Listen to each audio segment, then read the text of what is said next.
Hello everyone, welcome my YouTube channel S English classes. मेरे channel में आप सभी का स्वागत है। तो आज जो हम लोग डिस्कस करने वाले हैं, जिस टॉपिक का नाम है टाइम एंड टेंस, जिससे काफी ज्यादा जो प्रश्न है पूछे जाते हैं लेकिन बच्चे सॉल्व नहीं कर पाते हैं। तो आज हमारा जो टॉपिक है टाइम एंड टेंस, उस पर हम लोग डिस्कस करेंगे। पहले जानते हैं कि टाइम एंड टेंस दोनों में डिफरेंस क्या है। काफी जो बच्चे हैं जिनको पता नहीं चलता है कि टाइम एंड टेंस में डिफरेंस क्या है। तो देखिए, टाइम की हम बात करें तो टाइम आपका नो ग्रामेटिकल टर्म है और टेंस जो है एक ग्रामेटिकल टर्म है। इसके लिए इंपॉर्टेंट चीज क्या होता है पहले समझिएगा।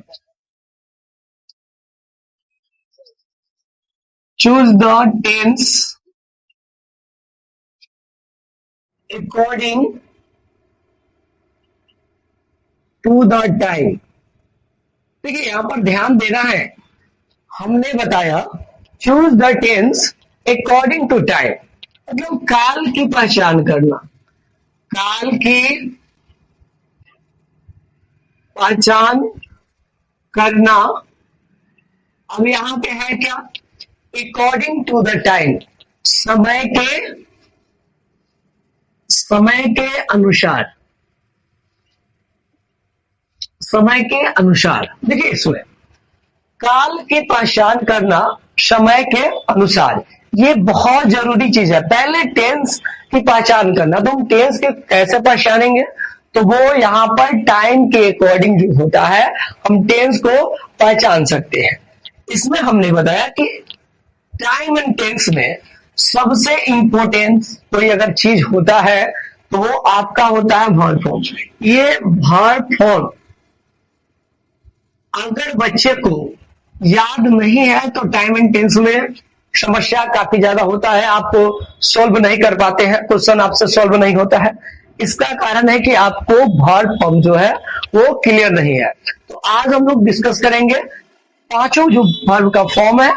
जैसे V1 है तो V1 पर्टिकुलरली हम बात करें V1 का, तो V1 ओरिजिनल वर्ब होता है। क्या होता है? Original verb. देखिए, V1 ओरिजिनल वर्ब होता है। डिक्शनरी में देखिएगा जितना फॉर्म आता है जिसमें ना लगा हो तो उसके हिंदी सेंस में तो वो आपका वर्ब हो गया V1 ओरिजिनल वर्ब। जैसे V2 की हम बात करें तो V2 आपको याद करना पड़ेगा। V2 बहुत जरूरी है, आपको याद करना पड़ेगा। V2 रिमेंबर करना है।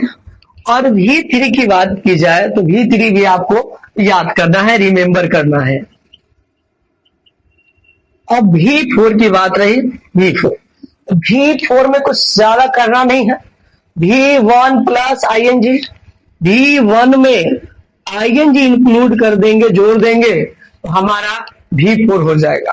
अब V5 की बात की जाए, V5 और 5 में क्या करना है, V1 प्लस एस या ES। V1 में एस या ES को इंक्लूड कर दीजिएगा, जोड़ दीजिएगा तो V5 हो जाएगा। देखिए, ये आपका दिक्कत ओरिजिनल वर्ब में है नहीं। आपका V4 में ING जुड़ जाएगा V1 में, V5 में V1 में एस या ES जुड़ जाएगा, V5 हो जाएगा। लेकिन बात करें ये दो जो चीजें हैं V2 और V3, आपको याद करना पड़ेगा। टाइम एंड टेंस के लिए बात करें ना तो वर्ब फॉर्म आपका क्लियर नहीं है तो टाइम एंड टेंस में समस्या होता है।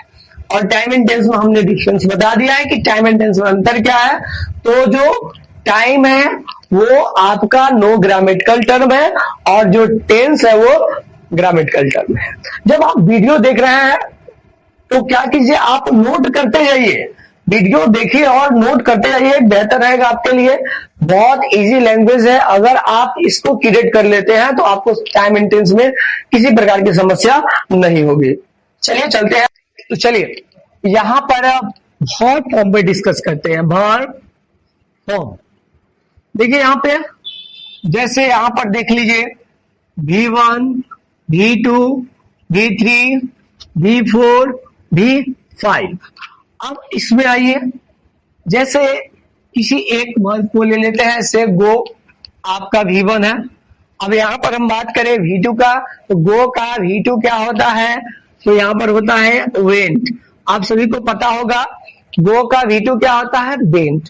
और V3 की हम बात करें तो इसका गो का क्या हो जाएगा जी, बॉन। V4 तो इजी है, हमने बताया अभी जस्ट बताए हैं कि V4 में क्या करना है, V1 suffix ing equal to V4। तो V1 आपका क्या है, गो है, इसमें आप ing को इंक्लूड कर दीजिए तो क्या हो जाएगा जी, गोइंग हो जाएगा। क्या हो जाएगा, गोइंग हो जाएगा। और V5 की बात रहा तो V5 में क्या करना है, एस या ES इंक्लूड करना है। तो हम कहां करेंगे एस और कहां करेंगे ES, ये जानना बहुत जरूरी है। देखिए यहां पर जैसे आपने लिखा गो V5 करना है तो कहां करना है एस और कहां करना है ES। वर्ड के अंत में O CH SH X double S अगर लग जाएगा तो आप V5 बनाइएगा तो ES को इंक्लूड कर दीजिएगा, जोड़ दीजिएगा। इसके अलावा जो भी बचेगा सभी में जोड़ना है, S जोड़ना है। तो देखिए वर्ड के अंत में O लगा हुआ है तो V5 बनाइएगा तो ES जोड़ दीजिएगा।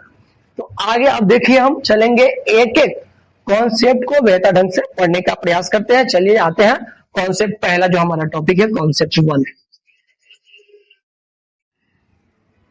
कॉन्सेप्ट 1 पे आइए। देखिए कॉन्सेप्ट 1 पे, अब यहां कॉन्सेप्ट जो 1 है हमारा, यहां पे देखिए फिक्स्ड प्रोग्राम। अब यहां पे देखिए फिक्स्ड प्रोग्राम, अगर कोई कार्यक्रम अगर फिक्स हो गया है, तय हो गया है, तो उसके साथ जो यूजर होगा वो V1 या V5 का इस्तेमाल किया जाएगा।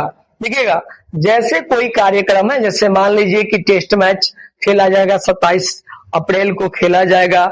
जैसे मान लीजिए किसी का शादी है, वो मान लीजिए कि अप्रैल का 27 है या 28 या 20 को शादी हो रही है। तो जो चीज फिक्स हो गया है, जैसे कॉलेज आपका फिक्स खुलने वाला है, तो ये सब जो चीजें हैं कहीं ना कहीं है जो तय हो जाता है वो सिंपल प्रेजेंट टेंस में होता है। तो उसके लिए V1 या V5 का इस्तेमाल आप कर सकते हैं अकॉर्डिंग टू सब्जेक्ट। अब यहां पर देख सकते हैं the college dash dash eight April. देखिए यहां पे हम बात करें तो the college dash dash eight April. अब यहाँ पर आगे ये कहीं ना कहीं है कि जो फिक्स हो चुका है, ये आपका यहाँ पर ऑन लगा लीजिए बेहतर रहेगा। तो यहाँ पर क्या हो चुका है, फिक्स हो चुका है। जब फिक्स हो गया है तो V1 या V5 का हम यूज करेंगे। तो आप पहले ऑप्शन देख लीजिए, ऑप्शन क्या आ रहा है,